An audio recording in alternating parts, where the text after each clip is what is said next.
Setiap manusia itu mempunyai tujuan, yaitu menggapai kebahagiaan.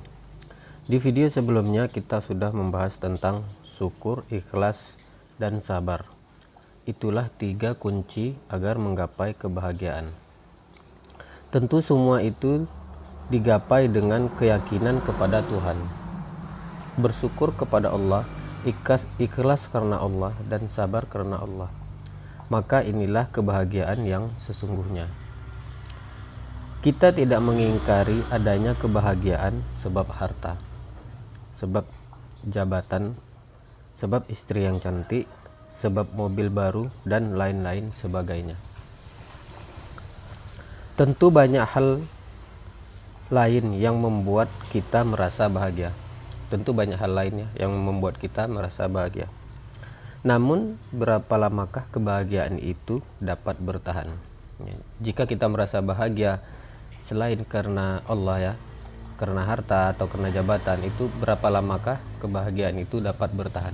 Tentu kita ingin hidup mencari kebahagiaan yang sesungguhnya, kebahagiaan yang membawa pada kekal, berkepanjangan.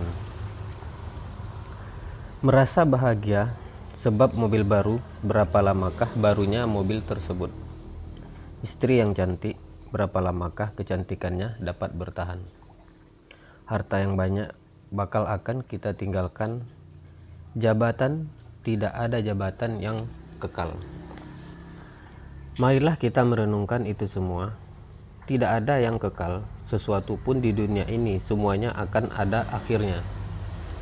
Semuanya akan berakhir, Tapi keagungan Tuhan itu tetap akan kekal selama-lamanya. Dan kasih dan sayangnya itu kekal kepada orang-orang yang mengharap keridhoannya. Kasih sayang Tuhan itu kekal kepada orang yang mengharap keridhoannya.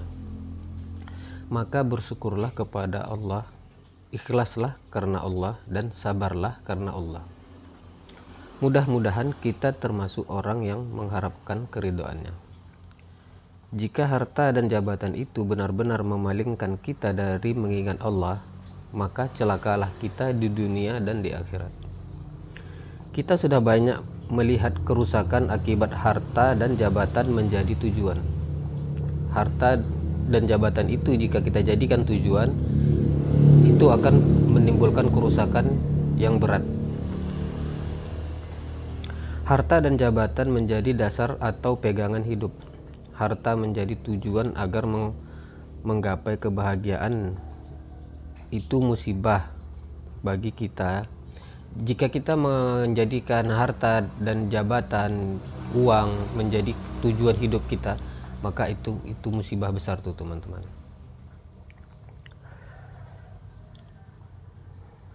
Dan itulah penyebab musibah yang kita alami sekarang ini.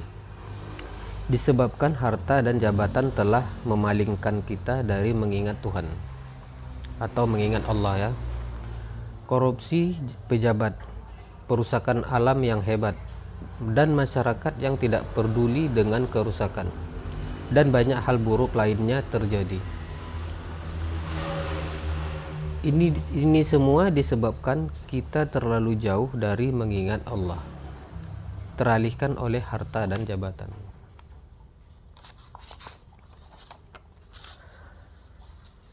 Mudah-mudahan musibah ini cepat berlalu dan kita bisa lebih banyak mengingat Allah dalam keseharian kita. Ini saja videonya, kawan-kawan, Jadi di sini disampaikan bahwasanya carilah kebahagiaan itu dengan ikhlas kepada Allah, dengan bersyukur karena Allah, dan sabar karena Allah. Janganlah kita mencari kebahagiaan dengan menganggap hartalah yang membuat kita bahagia atau jabatan yang membuat kita bahagia. Ini adalah musibah. Kerusakan terjadi disebabkan harta menjadi tujuan.